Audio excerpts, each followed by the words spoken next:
Coyote fans, this is Paul Ferris, and in case you're not familiar with my car, it's a 2000 Mustang GT with a Coyote illuminator in it, and it is on a rack above me right now as I speak. I wanted to talk to you about the getting ready for springtime activities, just before I put it back on the road and things I'm doing. And I really should describe the car a bit for those of you uninitiated. It's a 2000 Mustang GT with a Coyote illuminator. It has a mostly stock rear end. It does have 373s and Moser splines. Aluminum drive shaft. I think it's a custom drive shaft for a Cobra actually, but it's been adapted to my car because I had to put a T56 in to handle the Coyote. It has MagnaFlow catback with a Bassani X pipe for a 2099 to 2004 Mustang GT. These connector pipes are custom made to go to the stock Coyote exhaust, which would normally not fit if it were not for all this custom bodywork here that I did when I did the swap. Spec clutch with Ford Racing aluminum flywheel. That's a stock Ford clutch cable. UPR K member. This is the stock steering rack. It's one of the few pieces that is stock in the car. What else? Cobra brakes, KYB struts and shocks, UPR springs and adjustable coilovers. That's the stock anti-sway bar there that does fit with the UPR K member. I know with other K members it doesn't fit because it doesn't clear the oil filter, which you can see it barely does here. It's all my own plumbing that I did with Matthew Overbeek to get my Hydro Boost to work. So a lot of work, and when I did it, you can go look online. You can find video of me doing the swap. Basically, for springtime, I want to make sure that when I put this thing back on the road that everything is tight. So right now, I'm going through and I'm checking all the bolts for the K member, any suspension bolts, and I put marks on everything. You can see the chalk marks if you're careful in the video, to make sure nothing's going to come loose.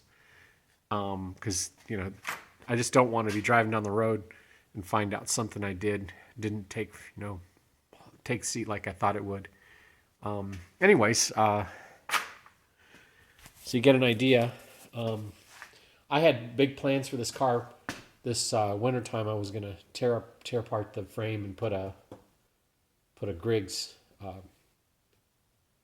subframe and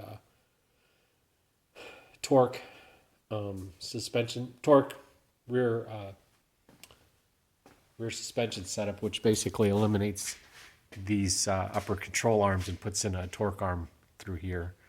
That's still going to happen, but I didn't get to do it this wintertime because I was too ill. So basically, I just had a little bit of sinus infection, and I think I'm over most of that for the most part.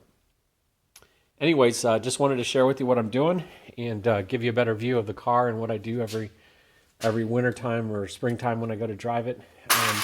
I'm paranoid about things coming apart when I drive them, and I think that's a healthy fear.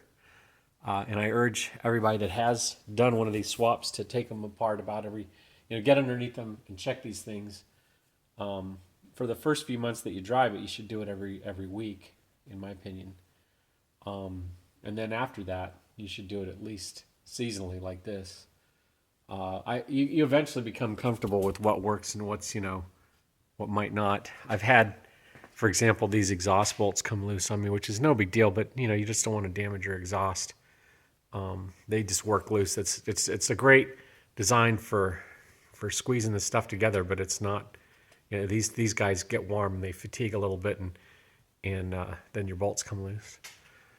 Anyways, look for more video from me here in the coming season. A lot of plans to update a lot of things, and it's good talking to you. You want to find more about this car online, go to Coyotify, COYOTIFY.com. Look for a blog on there and find me. You can also write me email, comment on the videos and everything, and I tend to reply. So thanks for tuning in.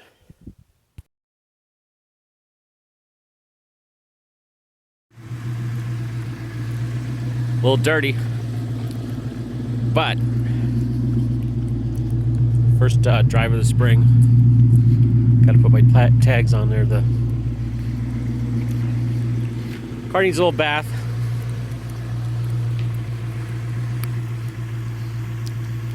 Adjusted the clutch, drove it around the block. It's happy.